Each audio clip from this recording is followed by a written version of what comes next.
नारी शक्ति बंधन अधिनियम को लेकर सत्ता पक्ष और विपक्ष पूरे देश में आमने सामने है। हर एक के पास अपने अपने तर्क है।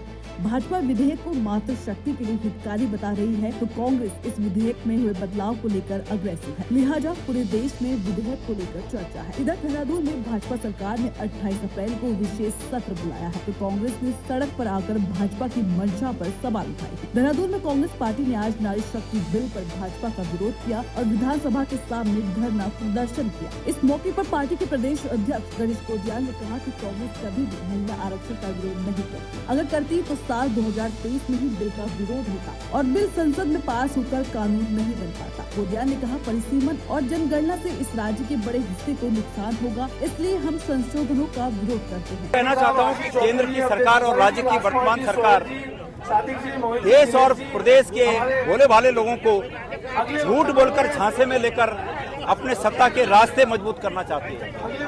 ये बहुत ही दुर्भाग्यपूर्ण है कि देश के प्रधानमंत्री पद पर बैठे हुए और झूठ बोलकर देश की जनता को झांसे में लेकर अपने राजनीतिक रास्ते पक्के करना चाहते हैं।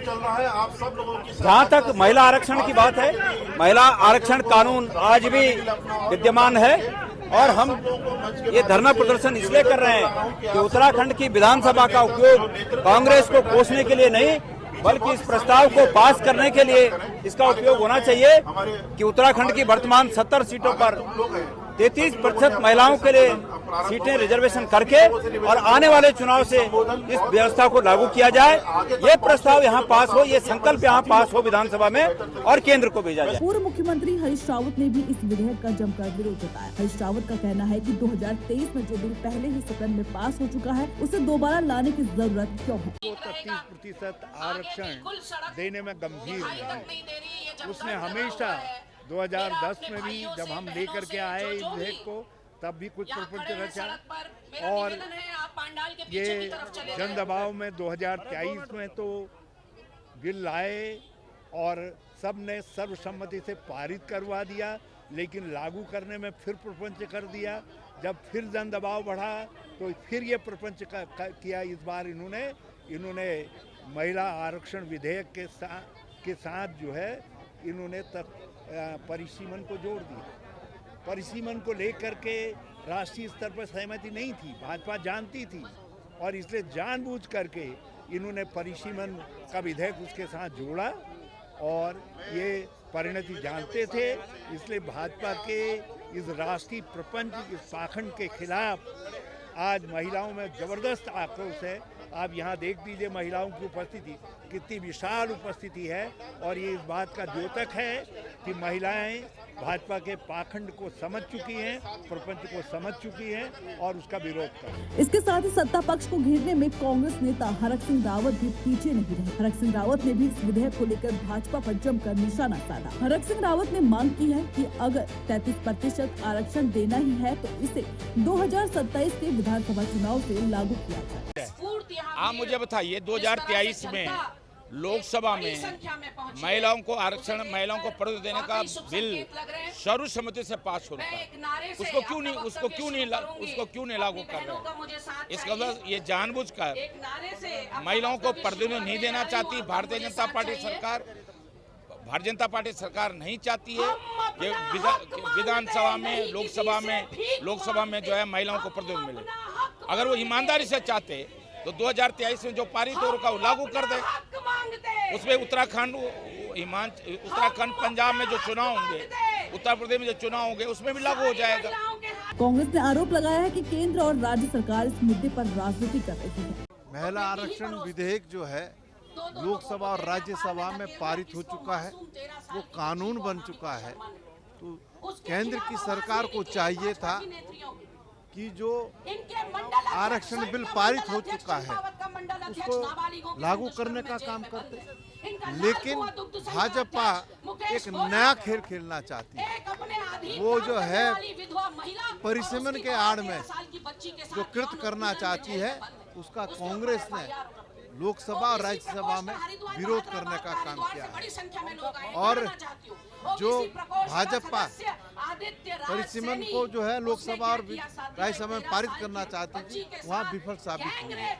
अब जो है 28 तारीख को प्रदेश के अंदर विधानसभा का विशेष सत्र आहुत किया गया है। हम चाहते हैं कि सत्र में जो है उनके साथ यौन उत्पीड़न किया। जो 70 विधानसभा सीटें हैं, इन 70 विधानसभा सीटों में 33% आरक्षण महिलाओं को देकर के इसे विधानसभा से पारित किया जाए, ताकि 2027 का चुनाव जो है हो तो उसमें महिलाओं का आरक्षण भी सम्मिलित हो।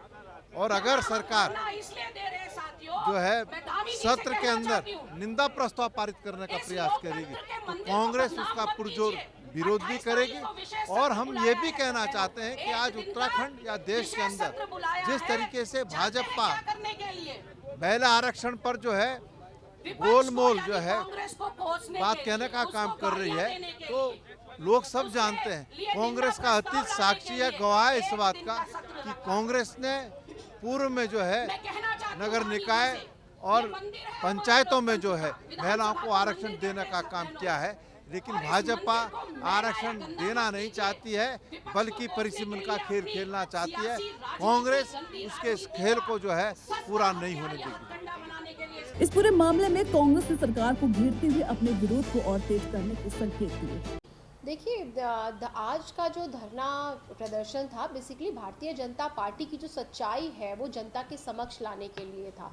आप सदन में महिला आरक्षण बिल के आड़ में परिसीमन बिल को पास कराना चाहते थे, जो लोकतंत्र की हत्या करने जैसा था, संविधान पे जो है अटैक करने जैसा था, जिसको कि जो है विपक्ष ने हराने का कार्य किया, विपक्ष ने लोकतंत्र को बचाने का कार्य किया। और आप नैरेटिव सेट कर रहे थे कि कांग्रेस पार्टी महिला विरोधी है, कांग्रेस पार्टी महिला आरक्षण नहीं चाहती। इसी वजह से आज ये प्रदर्शन किया गया और मांग की गई सरकार से कि आप अगर इतने महिलाओं के हितैषी हैं तो सबसे महत्वपूर्ण बात, जो बिल 2023 में लोकसभा से सर्वसम्मति से पास हुआ था उसको लागू करिए।